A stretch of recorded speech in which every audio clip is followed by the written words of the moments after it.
Heavenly Father, I come before you this morning as the great physician, the God who heals all diseases. Lord, you are Jehovah Rapha, my healer, and nothing is too difficult for you. You know every pain in my body, every sickness trying to take root, every part of me that's not functioning the way you created it to. Right now, I ask you to stretch forth your healing hand and touch my body from the crown of my head to the soles of my feet. Touch my mind and heal every anxious thought. Touch my heart and remove every heaviness. Touch my organs, my bones, my blood. Let everything function perfectly as you designed. Where there is pain, release your comfort. Where there is weakness, restore my strength. Where there is sickness, command complete healing and wholeness. In Jesus' name. Your word says, by the stripes of Jesus, I am healed. And I stand firmly on that promise today.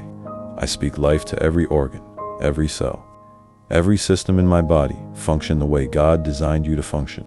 I reject every diagnosis that contradicts your word.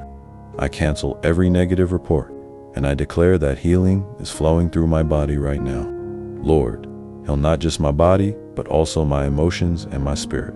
Restore my joy, renew my peace, and let your resurrection power revive everything in me that feels dead or broken. I will not walk in fear about my health, because I trust that you are restoring me even as I pray. Thank you, Lord, for being my healer, my strength, and my life. I receive my healing by faith right now, and I will walk in divine health from this day forward. In the mighty name of Jesus Christ, I pray. Amen.